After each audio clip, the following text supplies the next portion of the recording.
आजकल गवर्नमेंट की जितनी भी सारी स्कीम है उसका सारे का सारा पैसा जो है वो आपके अकाउंट में सीधा जमा हो रहा है। लेकिन उसके लिए सबसे ज़्यादा ज़रूरी एक चीज़ रहती है, वो रहती है कि आपका जो आधार नंबर है वो आपके बैंक अकाउंट के साथ लिंक होना ज़रूरी है। इसी को आधार मैपिंग भी बोलते हैं और आधार सीडिंग भी इसी को बोलते हैं। तो बहुत सारे लोग ऐसे हैं कि उनको इसके बारे में कुछ भी जानकारी नहीं है।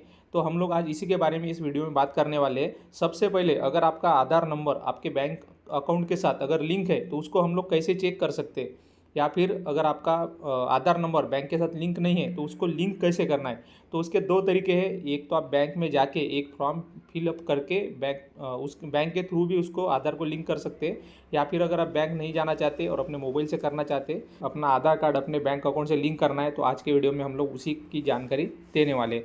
तो सबसे पहले आपको क्या करना है, यहाँ पे टाइप करना है NPCI।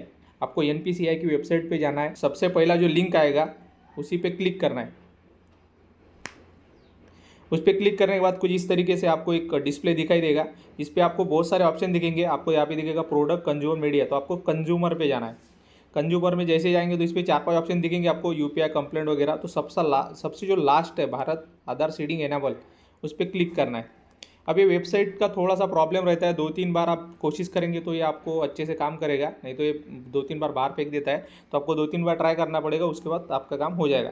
फिर जो लेफ्ट साइड में आपको जो 4 लाइन दिख रही है उसके ऊपर क्लिक करना है। जैसे ही क्लिक करेंगे तो यहाँ पे आपको 3-4 ऑप्शन दिखेंगे।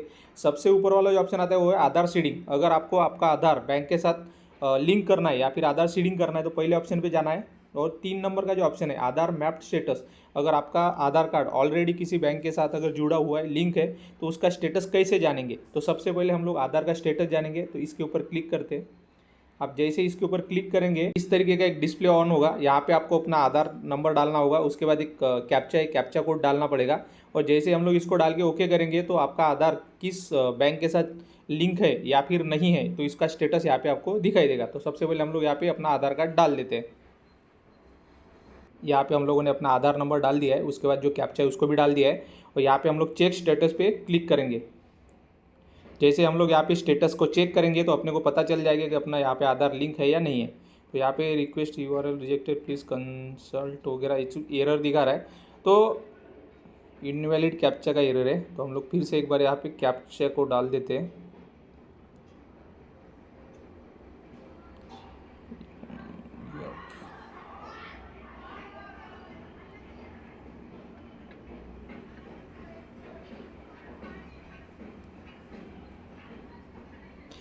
तो यहाँ पे हम लोगों ने कैप्चा को डाल दिया है। उसके बाद आपका जो मोबाइल नंबर है उसके ऊपर एक OTP जाएगा और OTP डालने के बाद यहाँ पे आपका स्टेटस दिखाई देगा। तो हम लोग अभी OTP का वेट करेंगे।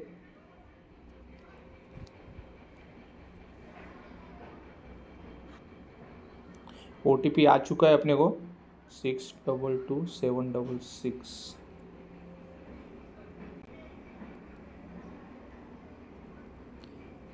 यहाँ पे OTP आ चुका है। हम लोग OTP को डाल के इसको ओके करेंगे। यहाँ पे करेंगे OTP को सबमिट, और सबमिट के बाद यहाँ पे देख सकते हैं।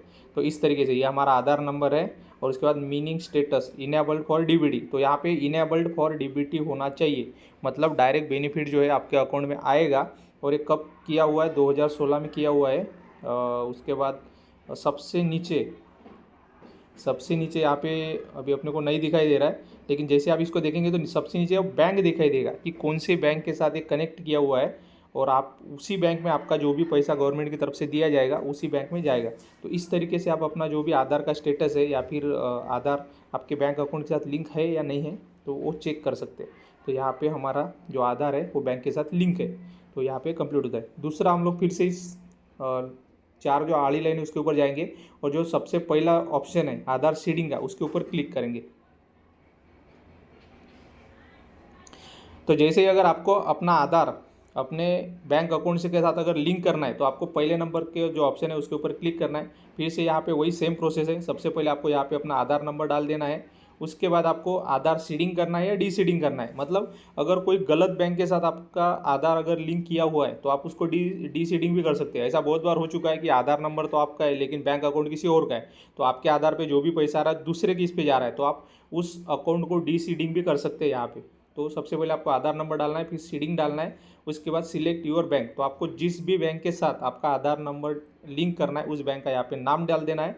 उसके बाद अकाउंट नंबर, जो आपका अकाउंट नंबर है वो डाल देना है। उसके बाद यहाँ पे फिर से एक बार कंफर्म अकाउंट नंबर करना है। उसके बाद ये जो छोटा सा बॉक्स है उसके ऊपर क्लिक कर देना है। ये क्लिक करने के बाद नीचे एक कैप्चा आएगा, कैप्चा को डालना है और कैप्चा के बाद आपको यहाँ पे करना है प्रोसीड।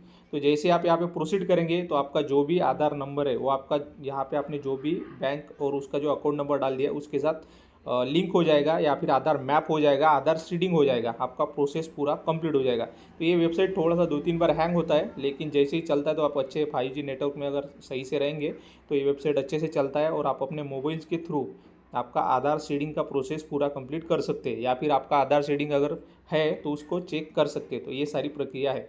इसके बारे में आपको कोई भी सवाल है तो आप वीडियो के नीचे कमेंट करके हमको बता सकते हैं। धन्यवाद।